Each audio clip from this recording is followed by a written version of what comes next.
뭐 임시라도 물을 빼야 되겠죠. 빼야 되는데 궁극적으로는 거기에 염증을 치료해야죠. 염증을 치료하는 방법은 피를 맑게 하는 거예요.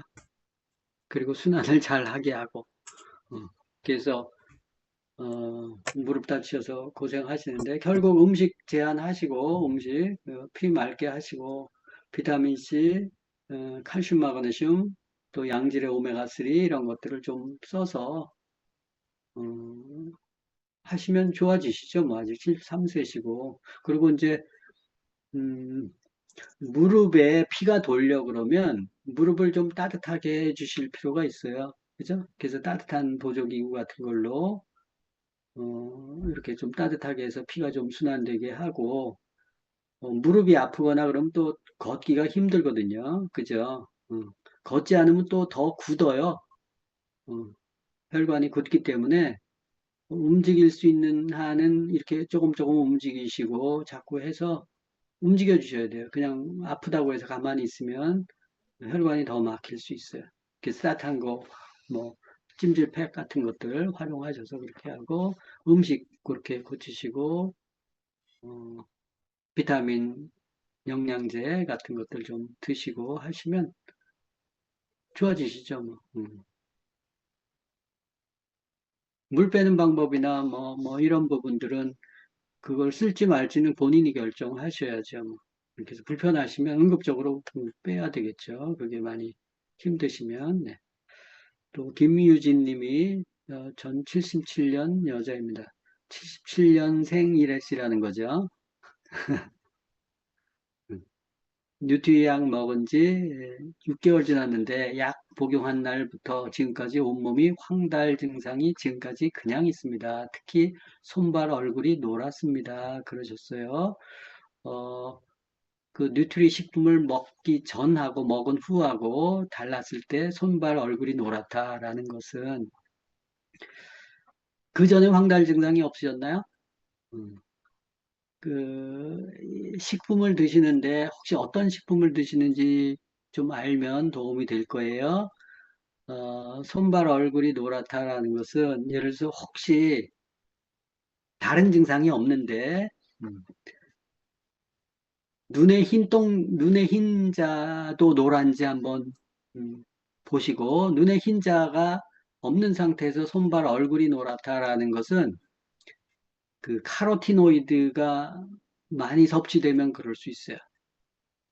카로틴 플러스 이런 것들, 어, 또 BDH 블렌드 이런 것들을 뭐 BDH는 뭐 그렇게 그래서 그 식품을 어떤 걸 드시는지 좀 볼 필요가 있고 그렇지 않고 정말 황달이다 그러면 간담 기능이 떨어져서 그렇죠.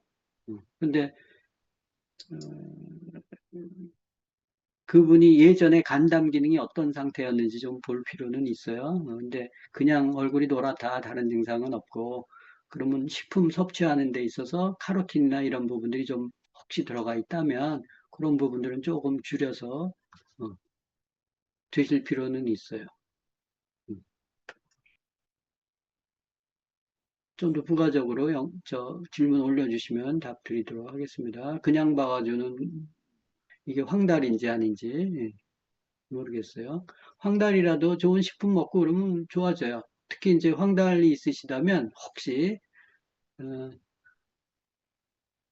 밀크시슬이 제일 좋아요. 밀크시슬을 좀 더 꾸준히 드시면 황달 증상도 좀 간 기능이 향상이 되면서 좋아지실 수 있어요.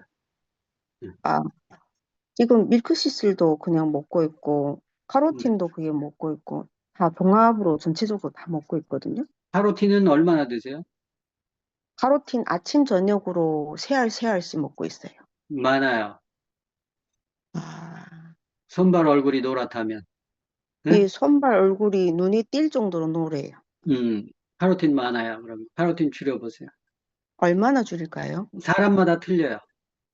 그 흡수율에 음, 따라서 그걸 어떤 식으로 쓰느냐에 따라서. 근데 일반적인 용량보다는 조금 많으니까, 네, 그죠? 네네. 2배 쓰는 거거든요, 지금. 그죠? 아, 예. 카로틴이 하나하나 하나이거든요, 정량은. 몸에가 염증이 많이 나와갖고, 아니, 근데 많이 손발 넣어주시면. 얼굴이 노랗다니까 말씀드리는 거예요. 네네네. 많이 노래요. 손발 얼굴이 노랗다라는 것은. 그래서 다른 이유도 있을 수 있는데, 일단은 그냥 직감적으로 봤을 때는 카로틴 양을 좀 줄여보세요. 카로틴을 드신다니까. 응? 아, 응. 예, 알겠습니다. 그러니까 먹어서 뭐 문제될 건 없는데, 네. 뭐 굳이 노랗게까지 하면서 먹을 필요는 없다는 거예요. 응. 음, 응. 혹시 이렇게 많이 먹으면 부작용은 없는 거죠? 부작용이 노란 거예요. 네, 알겠습니다. 그리고 감사합니다. 그 수용성이기 때문에 그 네. 지용성이면 좀 무리가 갈 수 있는데 필요한 만큼 이렇게 변화시키게 만들었기 때문에 하여튼 그래서 그런 건 양을 제가, 좀 조절해서 보세요. 다음 주에 얘기해 주세요. 줄이고 어떻게 됐는지. 예, 알겠습니다. 네, 혹시 변비가 엄청 심한데, 지금 네, 365도 아침에 3개씩 먹고, 저녁에 6번 유산균을 한 개씩 먹거든요. 네. 근데도 시원하게 변을 보지를 못하고 있거든요. 유산균만 드세요? 식이섬유도 드세요? 식이섬유도 먹었어도 별 효과가 없어요. 식이섬유 뭐 드셨나요? 그 초록색으로 된 거, 긴 거 있잖아요. 드셨어요? 그거 드셨더니 예, 어땠어요? 면이? 똑같아요. 먹을 때는 안 먹을 때는. 지금 77년생이세요? 예, 49입니다. 너. 예. 음식 습관은 괜찮아요? 음식 습관은 옛날보다는 좀 많이 개선은 하기는 했는데, 그래도 아직은 완벽하게는 개선을 못했습니다. 현미 드시나요? 네, 찹쌀 현미 5대 5로 먹거든요. 찹쌀과 음, 일반 현미하고, 과일도 드시고, 아니, 술은 안 먹어요. 과일, 예, 과일은 잘 먹습니다. 그래요? 예, 예. 변이 처음부터 잘 막혀요? 아니면, 휴스, 예전에는 아예 한 일주일씩 변을 못 봤거든요. 아이고, 그래요? 네네, 변비가 많이 심각한 상태였거든요. 그래요. 변비 이유가 여러 가지 있을 수 있어요. 변비가. 그래서 식이섬유가, 음, 현미 채식 중심으로 하시고, 식사량은 어때요? 식사량은 일반 공기의 절반이요. 하루에 몸무게 두 어느, 끼요. 몸무게 어느 정도 점심, 되세요? 저녁. 몸무게가 54에서 5로 왔다 갔다 하거든요. 그러면 밤량은 반 정도만 드시는 거네요? 네네네. 음, 평소보다 적게 드시는 건가요? 아니, 원래 식사량이 그래요. 적어요. 이게 밥은 많이 먹지를 않고 대부분 어, 과일이나 다른 것으로 좀 그 배를 좀 채우는 습관이 있거든요. 그래요? 네네. 그러면 제 생각에는 식이섬유가 좀 부족하지 않나 싶어요. 네. 다른 이유도 있지만, 과일, 네. 채소가 식이섬유가 그렇게 많지 않아요, 사실은. 네. 이렇게 햇빛에 말려보세요. 네네네. 그럼 다 없어지죠? 네네네. 대부분 물이고. 네네. 그래서 현미 식사를 좀 더 늘려보세요. 몸무게 아, 밥을 많지 좀 더, 않으시니까. 어, 예. 예, 예. 현미를 예. 하고, 뭐, 필요하면 사과도 껍데기 같은 것들 좀 드시고, 네네네. 다시마 드시고, 뭐 이러면서, 그 식이섬유 있는 것들 음, 좀 드셔보시고, 식이섬유 양이 만약에, 글쎄, 파우더 식이섬유가 안 잡히면, 그 몇 봉씩 드셨어요? 파우더 식이섬유? 아침, 파이버 파우더. 저녁으로 먹을, 아침, 저녁으로도 먹어보고, 하루에 한 번 정도도 먹어봤거든요. 안 풀려요? 전혀? 예, 시원하지 않아요. 풀리긴 풀리는데 시원하지 않아요. 그래요. 글쎄, 네네. 그게 제가 지금 파이버 비치가 맞을지 파우더 식이섬유가 맞을지를 제가 체질을 지금 몰라서 응? 방송만 가지고 네네네. 그래서 그게 만약에 시원하지 않다 그러면 파이버 비치도 샘플로 한번 먹어보세요. 예, 알겠습니다. 그래서 좋게 됐다 그러면 좀 더 드셔보세요. 제가 아, 어떤 게 예. 맞는지 몰라가지고 그러면은 네네네. 잡을 수 있어요. 변비는 식이섬유가 중요해요. 네, 알겠습니다. 네. 감사합니다. 네. 또 한 분이 리포존 비타민 C, 가루형 비타민이 흡수가 잘 된다고 들었는데 이것도 안 좋은 거겠죠. 대부분 뭐 저거 유래가 합성인데 그 비타민 C의 제조 기법이나 뭐 이런 것들이 조금씩 업체마다 틀린 거예요. 그 원료나 이런 부분들도. 그래서 합성이죠, 뭐. 합성이라서 저는 이렇게 잘 추천하지는 않아요. 광고는 많이 하겠지만. 그래서 가루기 때문에 뭐 다른 첨가물을 좀 덜 넣었다, 라고 얘기해서, 왜냐면 이렇게 원형을 만들거나 뭐 둥그렇게 만들면 그 점착제도 써야 되고, 뭐 이렇게 써야 되는데, 이거는 그게 아니기 때문에 좀 덜하지 않나. 뭐 그런 면에서는 좀 덜할 수는 있을 거예요. 그리고 아무래도 뭐 알갱이보다는 풀어놨으니까 흡수는 좀 더 잘 될 수는 있겠죠. 근데 몸에 들어가서 어떤 영향을 더 줄지는 그거는 잘, 모르겠어요. 그래서 생각해서 드시고, 그러네요. 네. 청소년기 아이들은 아침밥을 꼭 먹으라고 하잖아요. 그런데 아침에 밥 대신 겉모닝만 해도 괜찮을까요? 아니면 꼭 밥 등을 먹어야 할까요? 그랬어요.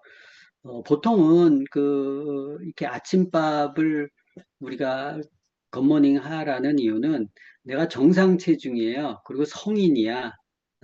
뭐, 그래서, 어, 어느 정도 성인이고, 이렇게 되면 이제 두 끼 정도가 적당하다. 왜냐하면 대사나 이런 것들이 속도가 느리기 때문에 그래요. 근데 자라는 청소년기 아이들은 이게 소화력도 빠르고 빨리 또 커야 되고 하니까 필요해서 먹게 하죠. 그래서 먹을 수 있으면 먹는 게 좋죠. 청소년기들은. 근데 그 청소년기 아이도 나름이에요. 배가 이렇게 나왔고, 뭐 비만인데 계속 먹으라는 거는 아니죠. 그죠? 그러니까 그런 차원이 아니고, 그래서 아침, 점심, 저녁인데 아침을 소화하고 그 대사하고 활동량도 많고 해서 다 에너지를 이렇게 소진해야 하면 먹어야지. 일 많이 하는 사람은 먹어야지. 그렇지만 현대인들이 대부분 그렇지 않다는 거예요. 음. 그렇기 때문에 점심, 저녁 정도 있기만 해도 충분하다. 이런 얘기를 하는 거예요. 그래서 그 대사 속도나 또 얼마나 소모를 잘 하는가, 또 소화 흡수 능력이나 이런 걸 봐가지고, 자라는 청소년기 아이들은 뭐, 이렇게 먹겠다 그러면 이제 먹는 게 필요하겠죠. 그 체형이나 이런 걸 봐가지고, 그런 차원에서 생각하시면 좋아요. 네. 한 교수님, 중국산 메이지콩도 GMO일까요? 수입시 농약에 대한 규제는 어떤가요? 수입시 농약에 대한 메이지콩이 GMO인 거는 잘 모르겠어요. 근데 GMO 수입을 워낙 많이 하기 때문에 그 중국에서도 GMO를 키우니까 또 수입시 농약에 대한 규제는 사실은 어, 제가 듣기로는 그 안에서 이제 농약 검사를 하고 그 시험서를 가지고 이제 이렇게 조사를 하는 걸로 알고 있어요. 근데 이제 중간에 이렇게 유통되는 과정에서 이렇게 치고 뭐 이런 부분들은 다 추적이 안 되는 걸로 알고 있어요. 어. 그리고 시험서 가지고 또 이렇게 하고 샘플로 뭐 이렇게 하는 형태로 해서 하기 때문에 통관해서 그 밖에 이렇게 수출하기 위해서 수출 항을 딱 떠나고 그다음에 수입하는 항까지 왔을 때 뭐를 어떻게 하는지는 아마 컨트롤이 안 되는 걸로 알고 있어요.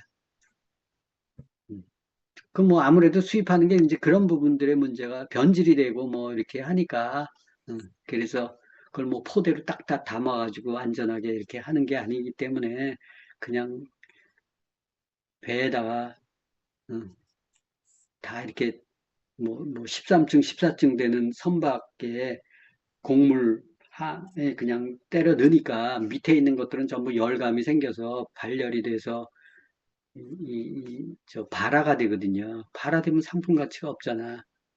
쌀도 마찬가지거든요. 그래서 거기다가 이렇게 왜 이게 콩을 가공해서 완전 가공해서 오지 않잖아요. 그죠? 가공해서 오면 관세가 비싸요. 그래서 원료 같은 걸로 대부분 들어온다고. 그래서 이제 그런 문제들이 있으니까 수입하는 거는 가급적 좋지 않죠. 과일도 마찬가지예요. 아무리 영양가가 있다 하더라도 뭐 바나나나 뭐 이런 것들 뭐 좋죠. 영양 성분만 보면 뭐 필요한데 그 유통하는 과정에서 음, 그 익은 걸 따면은 어떻겠어요, 그죠? 다 썩어버렸겠지, 그죠? 그러니까 익지 않은 걸 가지고 뭐 이렇게 해가지고 와서 하니까 이제 그런 부분에 우려가 돼서 수입 농산물에 대한 얘기를 하는 거지. 우리나라에서 자란 게 좋아서 그런 게 아니고 뭐 그런 것들도 있겠지만 그래서 이제 그런 농약이나 뭐 이런 부분들에 대해서 자유롭지 않기 때문에 유통되는 과정에서 또 신선도 떨어지고 또 이렇게 그 수분 증발 억제제에서 왁스 처리하고 뭐 이런 것들 때문에 이제 문제죠. 뭐. 그래서 그런 부분들 때문에 그러니까 음, 수입과이나 수입 농산품에 대해서는 좀 더 신경 쓸 필요는 있겠죠. 저도 가루용 비타민 C 궁금해요. 그랬어요. 요즘에 소비자들이 합성 비타민을 감싸는 코팅이 없는 비타민을 찾아서 가루 형태를 먹더라고요. 뭐 코팅 하는 거에 대부분 그 코팅 자체도 대부분 합성 물질을 쓰기 때문에 네, 그렇죠, 그죠? 음, 뭐 오메가3 이런 것들도 안 좋은 것들 많이 쓰죠. 일반 비타민도 역시 마찬가지고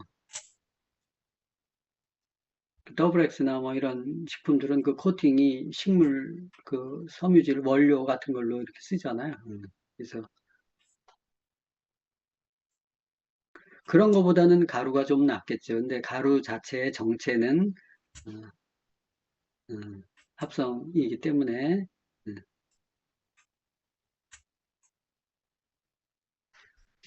별로 추천하지는 않죠. 그리고 아까 유진님이 황달 그 끼가 있다고 하셨던 분 검진 결과 다 정상입니다. 그럼 황달 아니에요.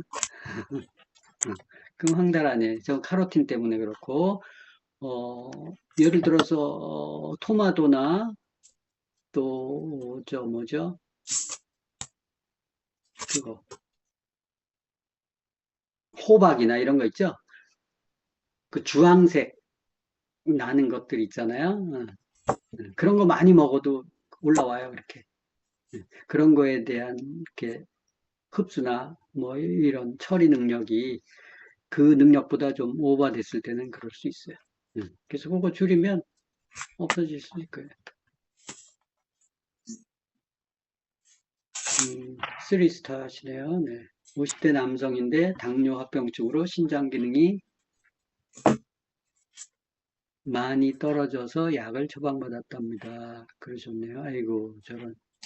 2년 내로 투석까지 해야 한다는데 디톡스의 효과를 볼 수 있을까요? 이 신장이 이제 사고체가 망가져서 아마 그 어떤 수치가 사고체 여과류나 이런 게 떨어져서 그럴 거라고 할 거예요. 왜냐면 당이 찌꺼기 같은 것들이 모세혈관에 달라붙어서 혈관을 막으면 그 필터가 제 기능을 못 하거든요. 그 필터를 뚫어줘야 되는데 그 필터를 뚫어주는 게 피예요.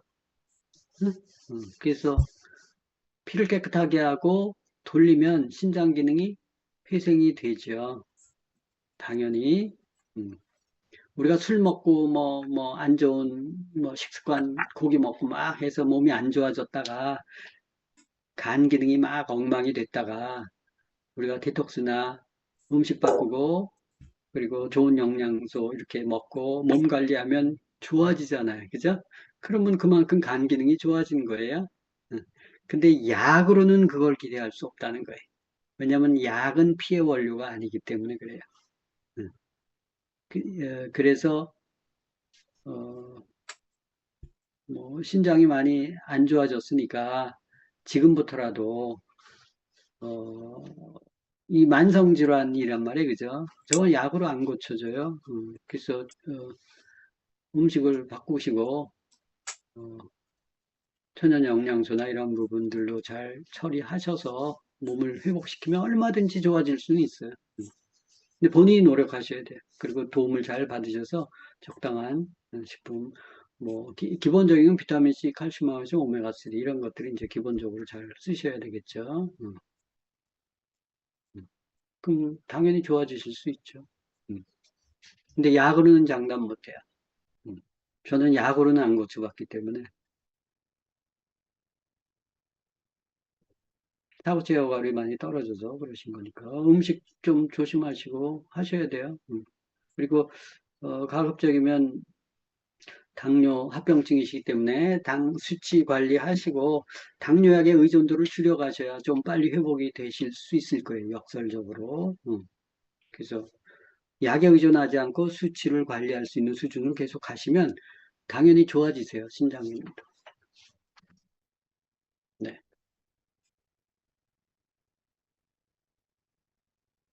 네, 따로 질문이 없으시면 여기까지 할까 봐요. 그래서 오늘 질문 주신 분 중에서 그렇게 한번 바꿔보시고 진행하셔서 다음 주에 얘기를 해주세요. 음, 네, 감사합니다. 오늘은 여기까지 하겠습니다. 수고들 많이 하셨고.